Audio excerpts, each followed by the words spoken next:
Paz contigo. Este é o programa Jardim de Deus, a clínica para a sua alma. E aqui nós falamos daquilo que muitas pessoas tentam, na verdade, esconder, que são as dores da alma. Mas também falamos de um Deus que é maravilhoso e que pode restaurar e renovar completamente a nossa alma e as nossas emoções. E hoje nós temos como convidada especial aqui a doutora Juliana, que vai nos falar sobre vários aspectos ligados também à saúde mental.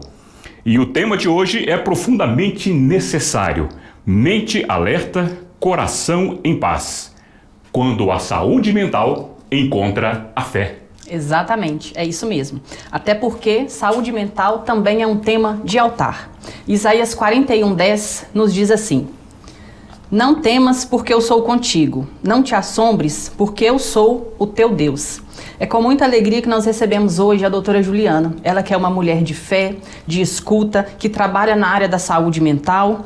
Até porque nós temos recebido na Clínica Jardim de Deus muitas pessoas com doenças emocionais, muitas pessoas ansiosas. Então é hora de desmitificar a saúde mental. Doutora Juliana, pode se apresentar, seja muito bem-vinda. É uma alegria tê-la aqui conosco. Bom, meu nome é Juliana, eu sou médica de saúde da família, com pós-graduação em psiquiatria infantil, psiquiatria da saúde do adolescente e de adultos. Eu trabalho com psiquiatria há mais de 10 anos, trabalho em CAPS, consultório, e agora eu estou tendo a oportunidade de estar na clínica atendendo lá também. Que bom, seja muito bem-vinda. Obrigada. Doutora Juliana, nós vamos começar, acho que pela pergunta que é a maior curiosidade de todos e também algo que realmente tem que ser desmistificado no meio cristão, né? Que é, por que tantos cristãos adoecem emocionalmente? É falta de fé ou não? Bom, quando você me fala sobre isso, eu penso naquela escritura que fala assim: no mundo tereis aflição. E o mundo, a igreja está inserida no mundo, nós cristãos vivemos no mundo e temos aflições, como todo mundo tem. Sim. E eu até pesquisei alguns estudos, né? Tem um estudo da Universidade de São Paulo 2020, que fala sobre o adoecimento mental pós-pandemia, que cresceu de maneira geral, não cresceu só na igreja, ele cresceu de maneira geral. E nós que somos igreja, nós estamos inseridos no mundo, então... Sim, temos adoecido, né? Mas a Bíblia também fala nessa mesma escritura: eu venci o mundo. Se por um lado os cristãos têm adoecido, por outro lado também existem estudos, né? Um estudo de 2024, uma revisão sistemática da Faculdade de Psicologia de São Paulo, que avaliou a fé como um fator de proteção à saúde mental, inclusive de melhores resultados no tratamento, né? Então essa é a boa notícia. Que bom, né? Ou seja, o cristão adoece porque está inserido no mundo, sim, né? E o que muitas pessoas pensam que a pessoa que é cristã, que tem fé, não pode adoecer, na verdade adoece porque está inserida no mundo. Mas na verdade ela tem um apoio, exato, para a cura, né? Exato. Que é a fé. A fé é um fator fundamental, não só de saúde mental. A fé, ela tem sido apontada como um fator fundamental para a cura de diversas doenças. Câncer, quadros, às vezes, terminais, né? Então, a fé, ela é um instrumento, né? Uma arma mesmo, que a gente tem para vencer o adoecimento. Isso é fato. Muito bem. Agora, é comum a gente imaginar que a culpa, o medo, né, podem ser ali alguns impedimentos que a pessoa busque ajuda profissional, né, formando um verdadeiro tabu. Isso é uma realidade? Isso acontece de fato? Olha, eu assim, vou dar uma resposta baseada num estudo que eu li, porque a gente que é médico, a gente tem que tomar muito cuidado com as generalizações, porque isso já está acontecendo. As pessoas vão na internet e a saúde mental está em alta, já está uma coisa chique, eu tenho meu psiquiatra, né? E é interessante porque alguns anos atrás as pessoas tinham vergonha de falar isso, e hoje é uma coisa que as pessoas falam com muita naturalidade. E então enquanto médica, o que eu posso te falar? Eu vi um estudo muito interessante, um estudo que eles fizeram com estudantes de medicina na Universidade de São Paulo em 2022. E esses estudantes de medicina, eles acompanharam esses estudantes de medicina durante um período grande da graduação, observando se aqueles que tinham uma fé, eles eram mais protegidos ou não em relação à ansiedade, depressão e outros transtornos que são muito comuns aos estudantes de medicina, porque na escola de medicina é um ambiente de muita competição, de muita pressão, é um ambiente, até um certo ponto poderia dizer, hostil em alguns pontos. A profissão, você lida com doença, com morte, que já são assuntos difíceis, né, para o médico, é difícil lidar com a morte muitas vezes. E eles foram acompanhando esses estudantes. O que eles observaram? É uma coisa muito interessante, que aqueles que tinham uma relação boa com a espiritualidade, ou seja, aqueles que tinham uma boa visão de Deus, um Deus bom, um Deus protetor, eles adoeciam menos. Contudo, aqueles que têm uma visão da igreja de peso, mesmo sendo cristãos, peso, culpa, e as feridas da alma, né? Porque é o que a gente fala muito na clínica. Sim. Esses não, esses adoeciam, tanto quanto quem não tinha fé. Eu achei interessante, então assim, no final esse estudo ele não mostrou que os estudantes de medicina de maneira geral ficavam protegidos pela fé. Mas eu também vejo um viés aí, porque não adianta simplesmente você ir à igreja, né? É o que a gente fala muito na clínica, a gente vem falar sobre cura da alma, né? Você tem que ter uma alma curada. Sim. De falas, de heranças emocionais, de complexos, às vezes que foi algo que eu aprendi na clínica e eu achei maravilhoso, eu vejo total sentido nisso, né? É onde a gente une aí a espiritualidade e a ciência. Você tem que ter uma boa relação com Deus, digamos assim. E aí sim, a fé se torna um fator de proteção para esse adoecimento. Porque o estresse ele vem, sim, né? O estresse ele vem. Nós estamos vivendo uma época... E o Brasil é um país perigoso, né? O Brasil é um país muito perigoso no sentido assim de criminalidade mesmo. A gente tem estatísticas que mostram uma criminalidade crescente e isso traz um estresse por si só. Além disso, tem as demandas profissionais, cobranças no trabalho, às vezes um salário, a inflação, né? Um salário que já não supre quanto deveria. A mídia, que muitas vezes aterroriza com relatos, né, que deixam a gente com medo, isso é para todo mundo, o cristão não está fora disso. Mas quando ele tem uma boa relação com Deus, uma relação amistosa, né, com Deus, ele consegue sair disso melhor. É isso que os estudos mostram. Entendi. Falando então, aproveitando aí os seus estudos, você falou muito sobre ambiente, né? O ambiente da faculdade, o ambiente hospitalar, onde são médicos ali que se apoiam. Quando a gente vem para o ambiente igreja, e até mesmo vamos colocar aí a Clínica Jardim de Deus também como um ambiente, né? Dentro desses ambientes que a espiritualidade é desenvolvida, né? Que tem uma base de fé, mas mesmo assim a gente pode dizer que dentro da igreja pode haver em alguns locais, ou de alguma forma a pessoa mesmo se sentir falta de acolhimento. Sim. Essa falta de acolhimento, ainda que no ambiente da igreja, comenta um pouco pra gente o que isso pode acarretar e em contrapartida também a Clínica Jardim de Deus, esse ambiente, dentro da sua visão, o que esse ambiente favorece as pessoas que chegam ali e vamos focar nas pessoas que estão ali precisando aperfeiçoar, melhorar ou até mesmo ter conexão com a saúde mental. É interessante você perguntar isso, Gleisiele, porque isso é uma coisa que me chama a atenção desde a faculdade. Quando eu estava na faculdade, eu comecei a atender muitos pacientes de saúde mental. E assim, por obra do Senhor, porque eu, antes de ser médica, eu já era cristã, eram filhos de pais evangélicos, muitas vezes desviados. Sim. Isso me chamou muita atenção, o adoecimento desses jovens. A maioria deles tinha uma história de uma rebeldia, de um não concordar com seus pais na doutrina religiosa, e eles adoeciam. E foi interessante que na época o Senhor me deu uma escritura que me falou muito sobre isso, que é Deuteronômio 28, na Nova Versão Internacional, que fala que a desobediência traria loucura, confusão mental. E era exatamente o que eu via, confusão mental, né, para aqueles que eram cristãos. Então, sobre essa questão do acolhimento, o que eu comecei a observar? Uma coisa que eu já observo, né? Eu vejo Deus me dando a oportunidade de falar sobre isso com muito respeito, tá? Eu de forma nenhuma eu quero trazer polêmica. Porém, eu vejo que a gente precisa aprender a ouvir, uma escuta. Às vezes o Senhor nos dá tanto através das Escrituras que nós temos muito para falar, né? Falar sobre Deus, sobre o quanto Ele é maravilhoso, sobre o quanto Ele pode mudar a vida de uma pessoa, mas essa é a nossa convicção. Muitas vezes não é a convicção daquele que ouve. Sim. E isso eu vejo no meu atendimento.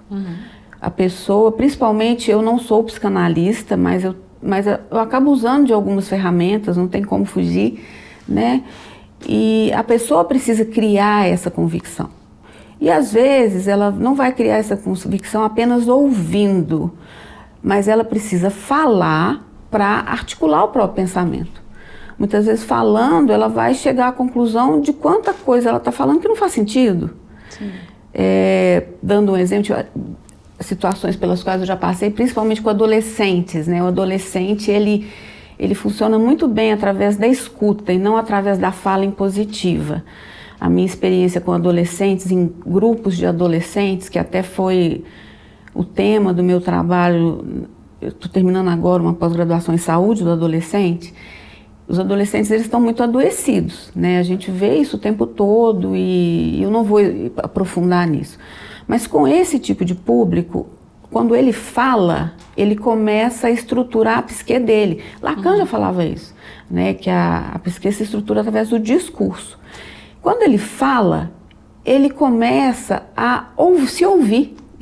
E muitas vezes ele vê que o que ele está falando não faz sentido, né? Então, nós, enquanto cristãos, a Bíblia fala, confessem seus pecados uns aos outros. Mas precisa ter quem ouça esses pecados, né? E às vezes, o indivíduo, enquanto sujeito, não está pronto para ouvir aquela convicção toda. Não é dele aquilo. Ele pode, às vezes, para fugir até do assunto, mas ele não introjectou nada, entendeu? Então eu penso que na igreja, assim, com muito respeito que eu falo, a gente tem que aprender a ouvir. E não adianta, não é a sua imposição que vai fazer aquele sujeito mudar. Então, assim, não adianta você achar... Eu sei que a fé vem por ouvir a mensagem, eu sei disso, e a gente tem que falar.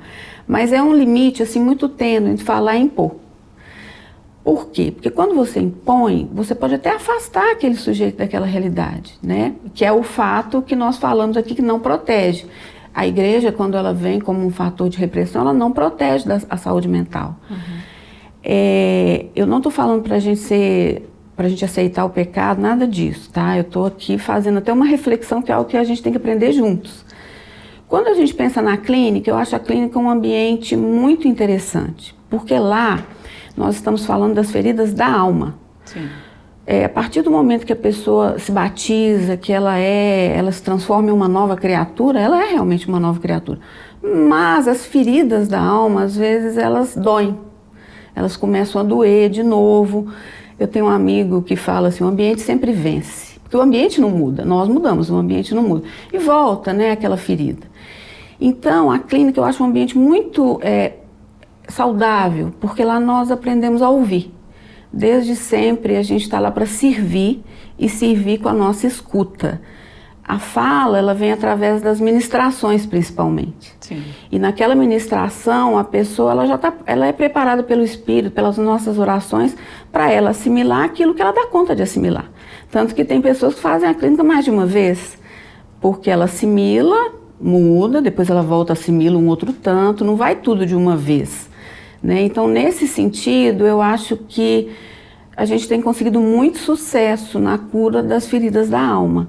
Eu acho que tem sido assim, um fator que me alia, tem me aliado na minha clínica psiquiátrica. Quando eu trato paciente de saúde mental, eu vejo que essas questões relacionadas à clínica, elas têm me ajudado. Eu não sei se eu respondi, mas é mais ou menos isso. Respondeu e foi até além, na verdade, né? Porque quando você fala que as pessoas ouvem através de palestras, e as palestras, ela é feita para todos os participantes em conjunto. Então, estão lá 80 pessoas reunidas ouvindo o mesmo tema. Não é uma pessoa tratando com a outra sobre um tema. Porque quando é um com um tratando com um tema, a pessoa pode se bloquear achando está me acusando. Exatamente. E ela passa a não ouvir. Não ouvir. Então a ferida fica protegida. Exato. Quando a gente fala com todos, a pessoa não só se sente acolhida porque ela identifica. Tá falando para todo mundo, então não sou só eu que sinto isso. Exato. Essa dor não é só minha. Então, na verdade, há ali uma abertura, não só do espírito, mas do emocional, da psique da pessoa também, em receber, uma vez que ela identifica que a dor não é só dela. Exato. Né? Então, exato. o ambiente ali, até nas palestras, né, trazem esse conforto para a pessoa, né? Exatamente, exatamente. É mais confortável. Sim. Né? Ele está ali, mas ele não é o sujeito. Né? Que é o sujeito que a gente fala da psicanálise, né? Sim. Muito bem. Agora, quando que uma pessoa pode entender que ela precisa ou deve buscar um atendimento por um médico de saúde mental? Tem algum sintoma que pode ser descrito para que a gente possa entender? Pô, claro.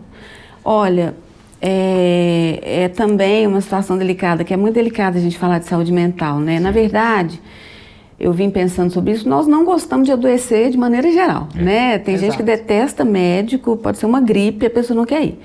Quando a gente fala de saúde mental, existe um preconceito, por quê? Porque nós associamos, agora está sendo tema de estudo, parece que em 2016 teve um médico alemão que fez uma palestra na USP, que ele trouxe esse tema, espiritualidade e saúde mental, porque era um tema...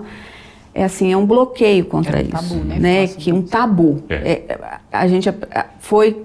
Nós aprendemos que a espiritualidade é coisa de pessoas ignorantes, a Idade Média. A Idade das Trevas foi a idade que a igreja dominou, né? E depois veio o iluminismo, o pensamento racional que é o pensamento que salva. E aí temos Freud, temos vários psicanalistas, psicólogos, que não citavam a espiritualidade como uma opção. Agora, isso tem voltado. Através de estudos científicos, as pessoas estão vendo que a espiritualidade, ela muda conformações cerebrais importantes para a saúde mental. O ato de orar, ele aumenta fluxos cerebrais em áreas nobres. Então, as pessoas estão voltando, através da neurociência, à fé. Essa questão que é abordada até no filme O Segredo, de você visualizar o que você quer, isso é fé, né? Você crer naquilo que não existe, trazer existência, isso é fé. Então a gente está conseguindo agora perder um pouco desse preconceito. Sobre como uma pessoa sabe se ela precisa ou não ir. Uma coisa que me chama a atenção, né, nos pacientes é uma mudança do comportamento. Um ponto é esse, por exemplo, uma pessoa que tinha muito prazer em esporte, de repente aquilo já não é suficiente, eu não estou querendo ver ninguém, eu quero ficar só em casa, e ela não sabe verbalizar bem por quê, mas ali tem alguma coisa diferente, ela mudou. Eu era super animado e agora eu só quero dormir. Isso aí pode ser um sinal, não digo procurar um médico, mas fazer uma análise, de repente um psicólogo, um terapeuta, dar uma avaliada sobre a própria vida. Há um tempo atrás, conversando com um paciente que eu não trato mais, é uma pessoa, ele estava tendo crises de ansiedade recorrentes e não conseguia identificar. Quando ele falou, na hora dele ir embora, ele comentou que ele tinha sido despedido de 2 trabalhos. Eu falei, poxa, tem 1h30 que você está conversando comigo, agora que você falou que é isso. Isso te frustrou, né? É uma frustração que nem ele identificou. Porque passou por cima, é o que a gente faz muitas vezes. Passa por cima, não, tá, mas já consegui outro, mas ele ficou triste, entendeu? Aquilo ficou lá. Então é isso que a gente tem que aprender, ser mais sensíveis a essa mudança de comportamento. Quando a gente fala de ansiedade, que é uma coisa que tem acontecido muito, a gente tem que estar atento às crises. É aquela crise que a pessoa pensa que ela está infartando. E vai no PA, no pronto atendimento, não tem nada no coração e ela continua com aquilo. Pode ser um sinal de ansiedade, porque a ansiedade ela tem um adoecimento físico, ela traz consequências físicas, né? Isso também é um sinal. Então, assim, falando aqui sobre situações mais brandas, né, de saúde mental, estou falando aqui de pacientes psicóticos, delirantes, falando de uma pessoa produtiva. Essas mudanças no comportamento, mudança no humor, mudança na alegria, mudança no padrão de sono, às vezes insônia, não consigo mais dormir. quando a pessoa vai ver, às vezes é uma coisa que aconteceu no trabalho e que ela está passando por cima. Sim. Mas que está incomodando, às vezes é um desejo de mudar de profissão e que está ali e ela pensa, mas não encara, né? Um cansaço, uma profissão que te demanda 50 horas por semana, igual a gente que é médico, 50, 60, a gente não aguenta isso o resto da vida, né? Então isso tudo, esses são pequenos sinais de que é bom procurar uma ajuda. Ou seja, são sinais, né? E o que vai realmente orientar a pessoa sobre o que ser feito a partir do que ela procura um médico, né? É realmente a avaliação correta, né? Exato. Aí, chegando no médico, o médico que vai orientar, né? Qual o caso. Isso. Se o caso é um descanso, se o caso é um medicamento, exatamente, né? exatamente. E vai, como se diz... Mudança do estilo de vida. Exato. Que hoje a gente fala na medicina do estilo de vida. E existe isso, precisa mudar o estilo de vida. Tem que fazer ginástica. Ah, eu gosto de roça, então tem que ir pra roça. Não adianta ficar aqui na cidade vendo vídeo de roça. Vai ficar aqui angustiado, né? O que essa angústia vai te causar, né? Exato, exato. Às vezes é mais uma frustração do que propriamente uma doença, né? Exato. Por isso a avaliação feita de forma correta é sempre essencial, né? Exatamente. E dentro da sua experiência, doutora Juliana, como que a gente pode, assim, que você pode falar pra gente, como que a psiquiatria pode ser auxiliar, né? Tanto dentro da clínica, quanto dentro do ambiente, né? Institucional, dentro da igreja, na ajuda, no auxílio, assim, né? Como instrumento de cura. Bom, nenhuma autoridade, todas as autoridades são levantadas pelo Senhor, né? Então acho que esse é o ponto principal. Nós, enquanto médicos, somos autoridades levantadas pelo Senhor. Sim. Então é a igreja mesmo, perder esse preconceito, né? A perda do preconceito ainda existe, né? Em algumas situações, não, médico não, eu não preciso tomar remédio.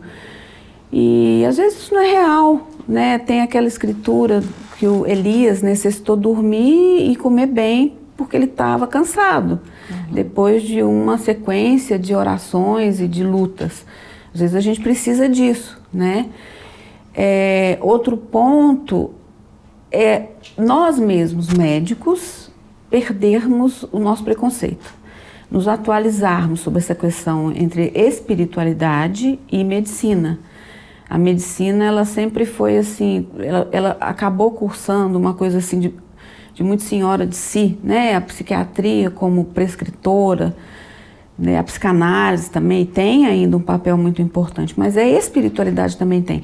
Principalmente, eu estava vendo, hoje no Brasil nós somos 89% de pessoas religiosas. O Brasil é um país de pessoas religiosas. Entretanto, a OMS não coloca espiritualidade no conceito de saúde mental. Não está lá. Está em você ser produtivo socialmente, em termos laborais, mas não espiritualmente, não em termos de espiritualidade. Nós temos que rever isso, né? Rever os nossos preconceitos. O Brasil é um país de pessoas religiosas, a religiosidade tem um papel importante para o brasileiro e nós precisamos nos adaptar a isso enquanto médicos. Tudo bem, a crença que uma pessoa tem não é a minha, sim, mas eu preciso aprender a respeitar e entender que aquilo é importante para ele e que nós temos que respeitar. Muitas vezes pessoas me procuram porque eu sou evangélica e eu sei que nós, enquanto evangélicos, temos crenças que são muito importantes em relação ao casamento, em relação à criação de filhos, em relação ao autoextermínio.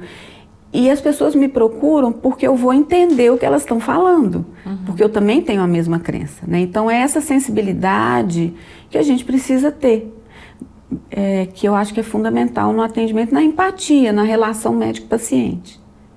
Ou seja, muitas questões começam a partir da escuta, né? Exatamente, exatamente.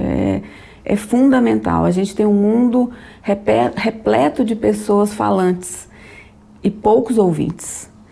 E então nós precisamos começar a construir essa qualidade, um bom ouvinte. E você pode perceber que as pessoas mais agradáveis, às vezes, elas são aquelas que ouvem. E você conversa com a pessoa, você fala, você fala, não, cara, legal, ele falou um A. É verdade, é verdade.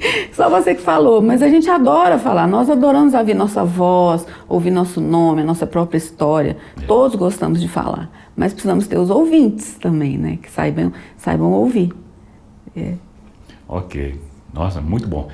E é muito importante isso que nós estamos tratando agora, porque trata do nosso equilíbrio, daquilo que Deus deu ao ser humano quando o criou.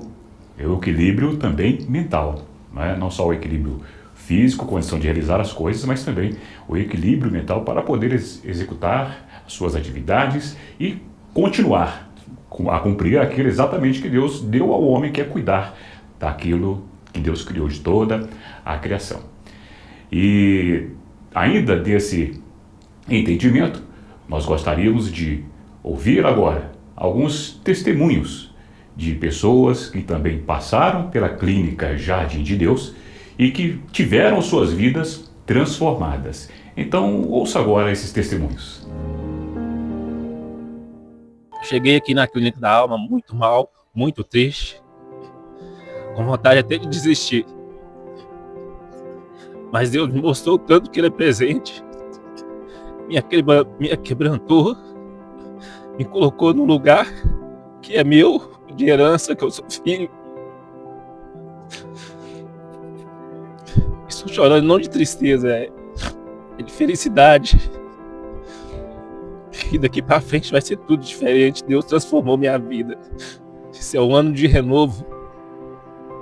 Obrigado, Senhor. Eu confesso que eu vim mais por insistência da minha esposa.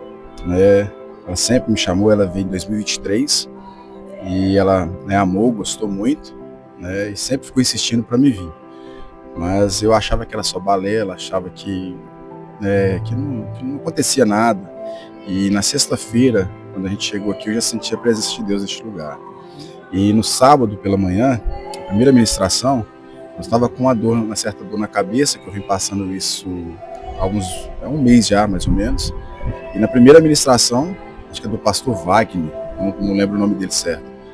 E depois da ministração, essa dor foi embora, eu até comentei já com a minha esposa. E ontem, o dia inteiro, as ministrações, pude absorver bastante isso e creio que estou saindo daqui transformado. Você viu aí alguns depoimentos de pessoas que participaram da Clínica Jardim de Deus. Nós vamos aproveitar e vamos perguntar, doutora Juliana, as pessoas viram agora alguns depoimentos de pessoas que participaram, mas eu gostaria de saber se você tem para compartilhar conosco algum relato de alguma pessoa que chegou na clínica com algum adoecimento psíquico, algo que te marcou, que você deseja dividir conosco. Claro, tenho um relato assim, que me impressionou muito. É um paciente que eu pedi autorização para falar, não vou citar nomes, óbvio que não existe uma questão ética, mas a história não é mais meu paciente e é uma pessoa que eu trato há cerca de 10 anos. Quando ele veio para mim, ele tinha pensamentos intrusivos sobre morte, mas que ele seria assassinado, sabe? E era uma coisa pesada, porque acabou limitando a vida dele. E o tempo inteiro ele pensando, você vai ser assassinado, eu vou ser assassinado, eu vou ser assassinado. Ele era um pensamento intrusivo, ele não tinha motivos para pensar isso, mas ele pensava isso o tempo todo.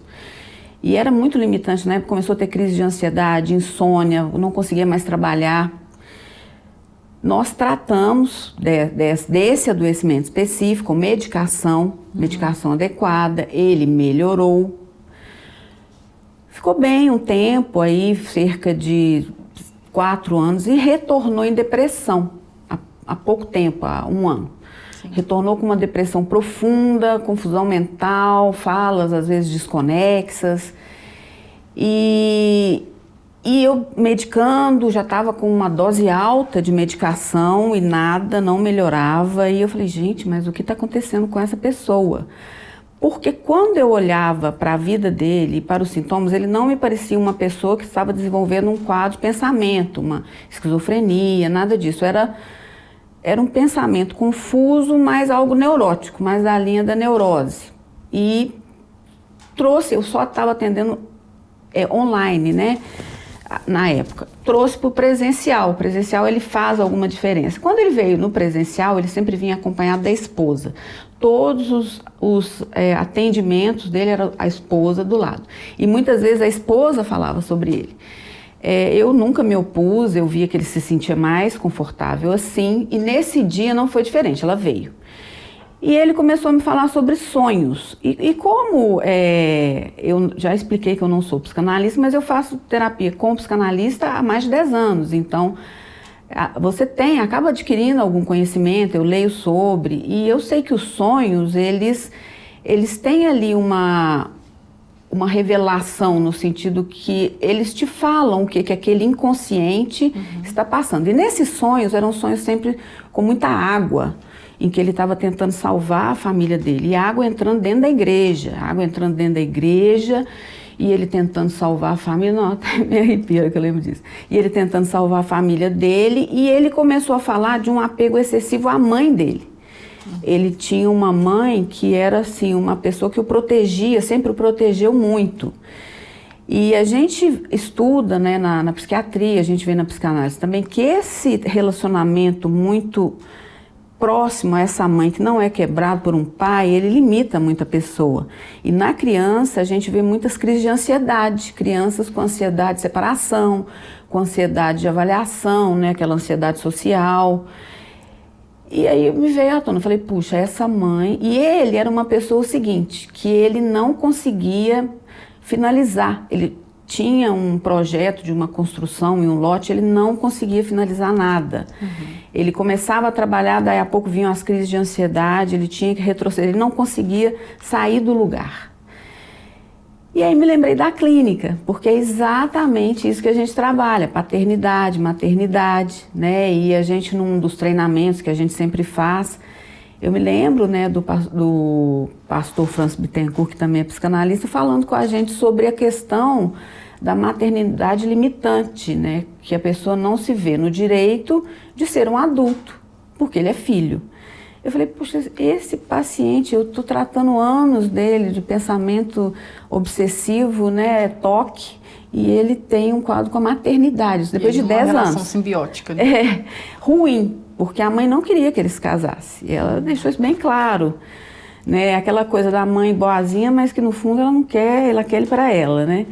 E ele foi para a clínica, e foi muito interessante, porque ele foi para a clínica decidido, frequentou a clínica, voltou, foi aos cultos, e um dia a mulher dele me ligou desesperada, falou, fulano tá quebrando tudo aqui, ele pegou as telhas velhas, tá quebrando a madeira, tá quebrando tudo, e ele piorou, ele tá doido, né? E quando eu fui conversar com ele, ele falou, doutora, eu estou livre, eu não quero mais saber de nada me impedindo, eu não quero tomar remédio, eu não preciso disso. Eu quero ser homem. E é por isso que eu estou quebrando tudo, que eu estou com raiva. e daqui para frente vai ser diferente. Foi muito legal porque eu consegui entender. E eu vi ali, tipo assim, uma catarse, né? Ele pegou tudo que ele aprendeu e falou assim, agora, sai isso tudo, passado para trás, e daqui para frente eu vou ser o Filho de Deus, a identidade do Filho de Deus. E pronto, nunca mais me procurou, está super bem. E eu fiquei impressionada pela gravidade do quadro. Um quadro de 10 anos, começou com pensamentos sobre suicídio, sobre ser assassinado. O pai dele sofreu uma tentativa de assassinato.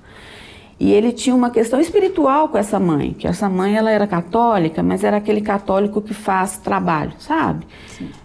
Então tinha uma questão com a beira do rio, uma oração que ela fazia lá, que eu não me lembro exatamente.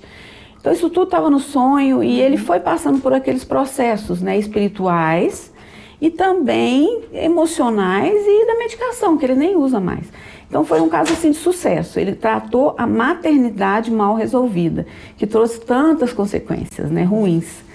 E porque a gente produz sintomas, e o sintoma, a ligação do sintoma com a causa do sintoma, ela não é direta. Ela tem um caminho que às vezes é uma espiral, né? A gente tem que ir com calma, por isso que eu falo da escuta com cuidado, às vezes não está na hora de falar aquilo.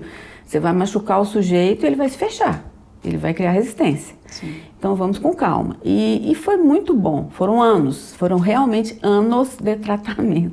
Essa catarse que você dita aí que ele passou, foi uma catarse depois da clínica? Depois da clínica ele teve essa catarse. Exato, veio aos cultos, que a gente recomenda, né, frequentar os cultos, passou pelo atendimento com o pastor que é psicanalista. Eu não me lembro qual deles, mas todos são extremamente capacitados. E depois disso tudo, ele foi super a sério. Aí ele teve essa catarse um dia lá na casa dele. né? Então foi um caso assim que me impressionou bastante. Glória a Deus, né? Glória a Deus mesmo. Se você que ouviu esse programa de hoje, você se identificou, você percebeu que a sua alma está assim, que a sua mente está aprisionada, que você precisa de dar um significado, que você precisa abrir mão de amarras, a Clínica Jardim de Deus é um lugar para você, onde ali você vai ouvir, você vai poder não só ouvir palestras que vão te trazer conhecimento, e conhecimento é luz, podem libertar a sua mente dessa prisão, mas você também vai ter oportunidade de, através do atendimento, através de uma equipe qualificada, ter uma escuta. E essa escuta pode mudar e ressignificar a sua história. Então, vem para o Jardim de Deus. Aqui vai estar aqui para você poder acessar as nossas redes sociais. O Instagram é @Clínica Jardim de Deus, onde você pode acompanhar os nossos conteúdos, ver lá mais depoimentos que vão te encorajar a participar dessa imersão que pode ressignificar a sua história. Se você quer mais informações, no nosso WhatsApp, número 31 97220 9899, tem pessoas lá também para te ouvir e te instruir a se inscrever e participar também desse evento e ter a sua vida mudada. E todas as quintas-feiras, no Culto Sarando a Alma, quinta-feira às 19h30, aqui na sede da Getsemane, no Salão Diamante, nós temos um encontro preparado, te aguardando. Palavras que vão edificar a sua vida e que vão te transformar de dentro para fora para você viver o novo com Deus. Esse chamado é para você. Não adie mais o seu recomeço. E não tenha por normal aquilo que está destruindo a sua alma, a sua vida. Jesus cura, restaura, liberta. Jesus tem uma nova vida para você. E é por isso que estamos aqui, é por isso que Deus tem nos abençoado e trazido pessoas como a doutora Juliana para nos ajudar em todo esse tratamento, em todo passo que nós precisamos rumo à conversão, rumo a uma nova vida transformada em Cristo. E no próximo episódio, nós vamos ter de volta aqui a doutora Juliana, que vamos dar continuidade a esse tema sobre saúde mental que estamos tratando neste capítulo, neste episódio. Então, até a próxima!